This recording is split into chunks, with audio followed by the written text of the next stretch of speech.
તો આ તરફ વડોદરાની વાત કરીએ તો વડોદરામાં પૂરથી બચવા માટે હોસ્પિટલે બોટ બનાવે છે। વડોદરાથી આ વિગતો અત્યારે પ્રકાશમાં આવી, જ્યાં શુભેચ્છા હોસ્પિટલે દર્દીઓને બચાવવા માટે બોટ બનાવી। પૂરમાં હોસ્પિટલમાં પાણી ભરાઈ ગયા હતા, ત્યારે તંત્ર મદદે ના આવતા દર્દીઓના જીવ જોખમમાં મુકાઈ ગયા હતા।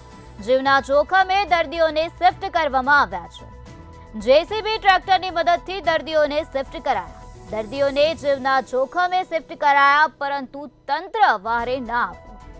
ફરી આવી ઘટના બને તો તંત્રના ભરોસે ના રહેવાય, ત્યારે તંત્રની આશા રાખવાને બદલે હોસ્પિટલે બોટ બનાવી દીધી છે। તંત્રના અભાવને કારણે શુભેચ્છા હોસ્પિટલે બોટ વસાવી છે।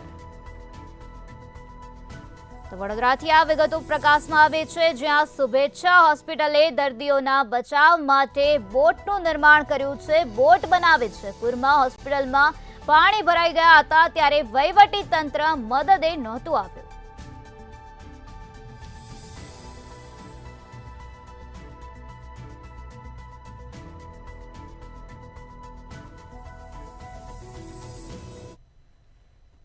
વડોદરામાં વરસ્યો વરસાદ અને આવ્યું માનવ સર્જિત પૂર। વડોદરા શહેરના 70% વિસ્તારોમાં ચચ્ચા દિવસ પાણી ભરાઈ રહ્યું અને વડોદરા શહેરના અકોટા શ્રીનગર સોસાયટીમાં પણ 6 ફૂટ પાણી 5 દિવસ ભરાઈ રહ્યું। અનેક હોસ્પિટલોને તકલીફ પડી, એમાંની એક હોસ્પિટલ એટલે અકોટા શ્રીનગર સોસાયટીમાં આવેલી શુભેચ્છા હોસ્પિટલ। આપ સ્ક્રીન પર જોઈ રહ્યા છો, મંતવ્ય ન્યૂઝની ટીમ પહોંચી છે અકોટા શુભેચ્છા હોસ્પિટલ ખાતે, અને શુભેચ્છા હોસ્પિટલે પોતાની બોટ વસાવી લીધી છે। જ્યારે પાણીના પૂર આવ્યા ત્યારે હોસ્પિટલમાં 12 દર્દી એડમિટ હતા, તેમને ભોજનની વ્યવસ્થા કરવામાં પણ તકલીફ પડી રહી હતી। હોસ્પિટલે પોતે કારબા અને લાકડાના પ્લાયવુડથી તળાપો બનાવી અને દર્દીઓના ભોજનની વ્યવસ્થા કરી હતી, અને જે દર્દીઓને શિફ્ટ કરવા પડે એવા હતા તેમને પ્રાઇવેટ જેસીબી અને ટ્રેક્ટર મંગાવીને શિફ્ટ કર્યા હતા। એટલે કહી શકાય કે પ્રધાનમંત્રીનો શબ્દ આત્મનિર્ભર વડોદરા શહેરની આ પ્રથમ હોસ્પિટલ છે કે જેને પૂરના પાણીથી બચવા માટે આત્મનિર્ભર થઈ અને બોટ વસાવી છે। આપણે અહીંયા જે સગા દર્દીઓ એડમિટ છે એમના સગા પણ છે, એમની સાથે પણ વાત કરવાનો પ્રયત્ન કરીશું।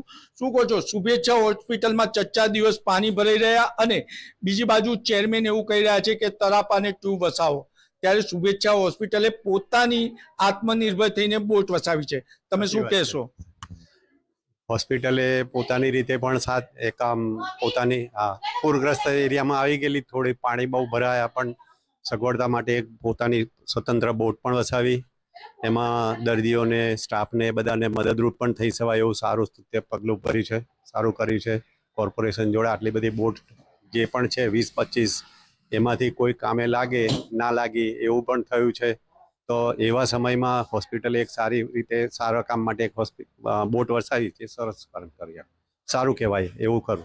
એટલે સરકારની 22 બોટ દરજીપુરા ફાયર સ્ટેશનમાં પડી રહી અને એ કોઈ હોસ્પિટલને કામે ના લાગી, એટલે શુભેચ્છા હોસ્પિટલના સંચાલકો પોતે આત્મનિર્ભર બની અને બોટ વસાવી લીધી છે। દર્દીના સગાઓ પણ તેને આવકારી રહ્યા છે। ત્યારે આ મહાનગરપાલિકા માટે એક લપડક સમાન છે કે કરોડો રૂપિયાના વેરા લે છે, પરંતુ નાગરિકોને મદદ નથી કરી રહી। કેમેરામેન કેતન સિંધે સાથે નિલેશ બ્રહ્મભટ્ટ, મંતવ્ય ન્યૂઝ વડોદરા।